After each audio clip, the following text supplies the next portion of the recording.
관련해서 국내 안건으로 산업안전 강화 메시지가 나왔습니다. 네. 포스코 ENC 때문이죠. 그렇습니다. 이재명 대통령께서 휴가 복귀 후 첫 메시지로 산업안전을 선택을 했는데요. 모든 산재 사망 사고는 최대한 빠른 속도로 대통령에게 직보하라고 지시를 했습니다.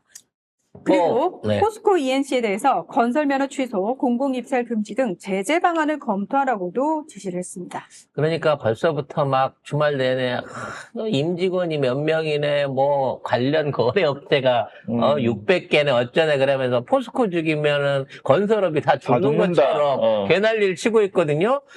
그건 니네 언론 기레기들 돈 받고 쓰는 기사나 그렇지. 다른 업체들 같은 경우는 야이씨 알턴니 하나 빠졌다 다 이러고 생각하고 있어요. 아니, 건설업체 주인들이 다 저기잖아요. 언론사들 주인이 건설업체잖아요, 다. 그러니까 그런 얘기밖에 안 나오지. 이것들 내부 문건으로 수익성이 떨어지니까 안전 문제는 뒤로 미루자. 이런 내부 문건까지 지금 추가로 폭로가 됐어요.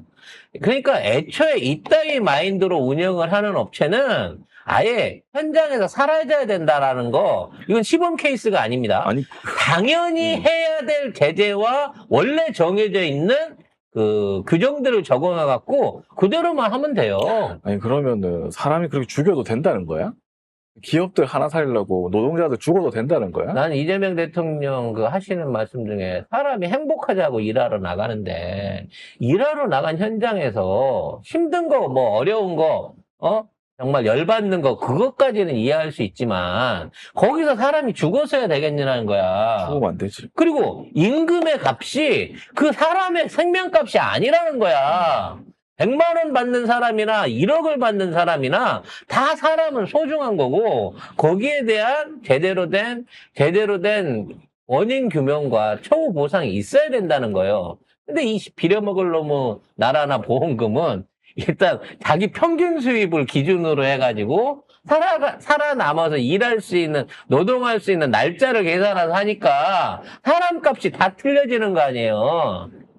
관련해서 정부가 앞으로 산재 보상금에 대해서 산재 판정 전에 선지급하는 그 시스템을 추진한다고 하고요. 전부 다 국가가 산재에 관련된 거는 국가가 책임을 지겠다라고 하는 국가 책임성을 강화한다는 발표 있었고요. 직장 내 괴롭힘 금지, 출산휴가와 급여 지급 등 5인 이상 사업장에도 이와 같은 규정들을 5인 미만 사업장 5인 미만 사업장에도 이와 같은 정책들을 강화해서 어떤 직장 환경에 있더라도 절대로 따돌림이나 괴롭힘 또는 차별, 그리고 정당하게 받을 수 있는 육아 휴업 및 제대로 된 휴일들을 챙길 수 있도록 국가가 전적으로 의무화시키겠다고 합니다. 이러니까 자, 이제 기레기들이 어떤 보도를 내놓을까요? 기업들 당하고만 있는 8월 뭐 이러고 써냈습니다. 정부 정책이 기업하고 사전에 협의 없이 너무 일방적으로 가고 있어서 기업들이 당하고만 있다. 언제까지 이런 폭주를 그만 이대로 봐야 하나, 뭐 이따위 사설을 아니죠. 써내고 있더라는 거죠. 이제 소설이 나오겠죠. 산재보험금을 가짜로 타내기 위해서 그 기업들을 괴롭힌 악질 노동자들에 대한 얘기나 또는 그래, 직장 내 괴롭힘을 교묘히 조작해가지고 신고해서 5인 미만 사업장에 그 어려운 영세업자를 울리는 악질 노동자에 대한 얘기나 출산 휴가를 연달아 써가지고 다른 노동자들한테까지 피해를 주는 거의 드문 케이스를 가져와가지고 너무 기업하기 힘든 나라, 특히 저는 영세업자인데 저 앞으로 어떻게 살아야 될지 모르겠다. 그치. 그런 사람들은 근데 다 있는지 평이다. 없는지도 모를 익명이야. 그건 무조건 그렇죠. 익명 기사야. 그런 기사들이 소설들이 쏟아져 나올 겁니다. 쏟아나오고? 오늘 세계일보 기가 막힌 사설이 나왔습니다.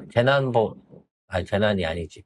여기 이재명의 그거를 받았는데 20대들은 다 외식했고 40, 50대들은 생필품 사고 그거 했다.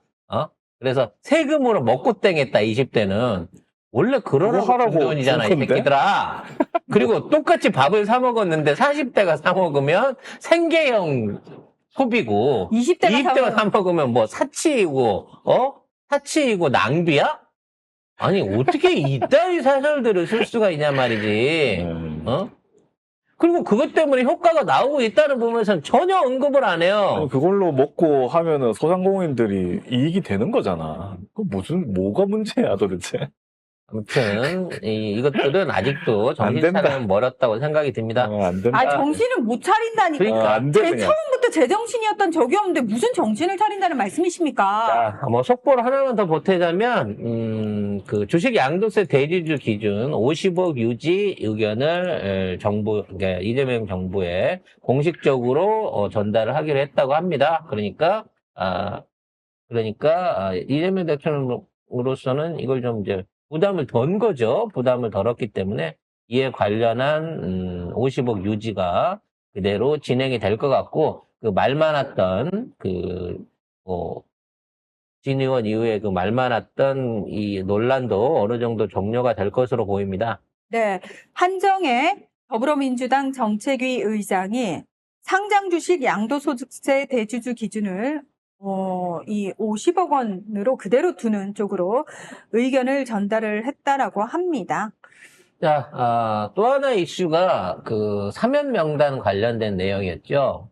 이번 사면 명단에 정치인들이 되고 이제 포함이 됐어요. 그래서 뭐 정치적으로 부담이 크다. 이것 때문에 그 민주당 지지율이 빠지고 있다. 뭐 이런 개소리들이 나오고 있는데 관련해 갖고 이제 우리가 제일 주목했던 최광욱 전 의원에 대한 사면이 합쳐져 있는데, 그렇다고 해서 우리 쪽만 한 거 아니에요. 홍문종 같은 저쪽 측 인사, 그러니까 애초에 송원석이 요구했던 그 명단에 올랐던 의원 3명도 이번에 사면 명단에 올라갔다고 합니다. 오후에 이제 2시 넘어서 여기에 대한 협의가 있을 건데, 대통령이 저쪽 요구 명단을 빼버리고 우리 쪽 사람만 딱 해주면 좋겠지만 형평이 있으니까 그렇게는 안 하셨겠죠. 대통령이니까. 네.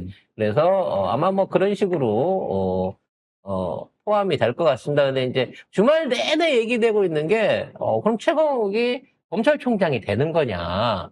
해야죠. 라는 얘기들이 지금 계속해서 회자되고 있고, 막, 아직 시키지도 않았는데, 사면이 끝나지도 않았는데, 국짐애들은 거품을 물고 지금 난리를 치고 있는 상황이에요. 지들이 한계가 있으니 그렇겠죠? 이런 당연하지. 것 자체가 사실 되게 고소하지 않아요? 야, 이렇게 되면 어떻게 돼? 우리 죽는 거야? 이러고 스트레스 받고 있잖아, 저쪽 애들이. 저는 조금 오래 끌어줬으면 좋겠네요.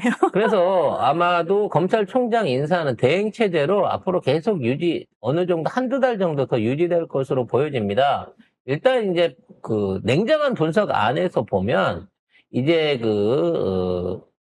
검사들 인사가 이제 계속해서 후속 인사들이 이루어지고 있는데, 법무부 산하의 인력 관리를 재배치하는 데 있어서 검찰총장이 있게 되면 검찰총장하고 이거를 상의할 수 있게 돼 있거든요.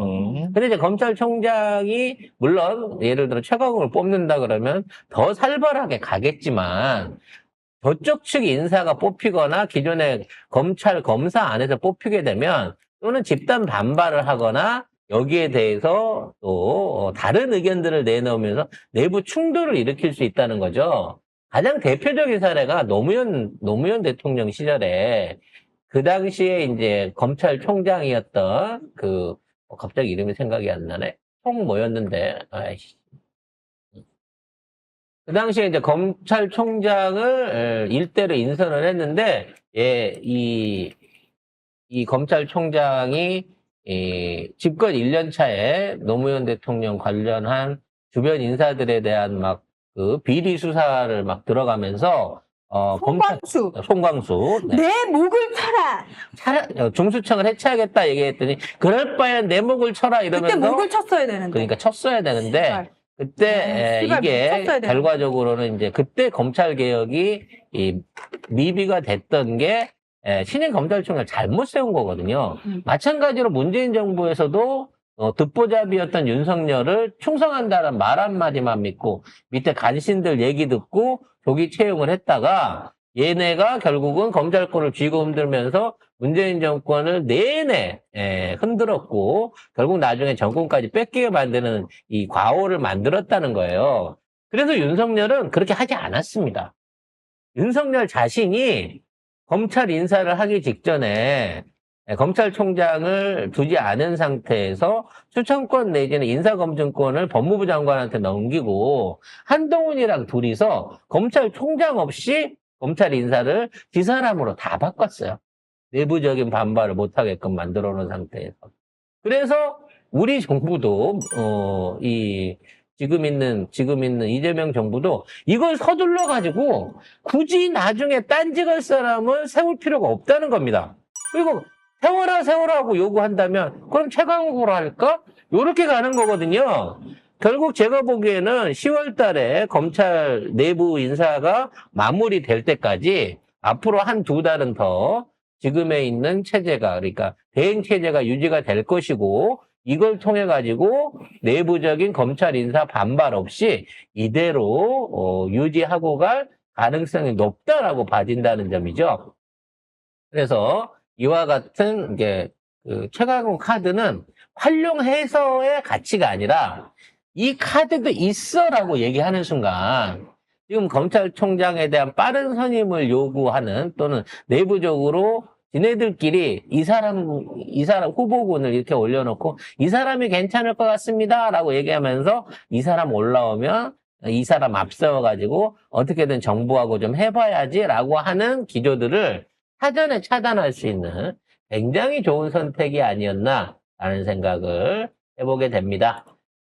자, 여기까지 에피타이저 주말 거 다 하니까 거의 만찬이네요. 에피타이저 정리하도록 하겠고요.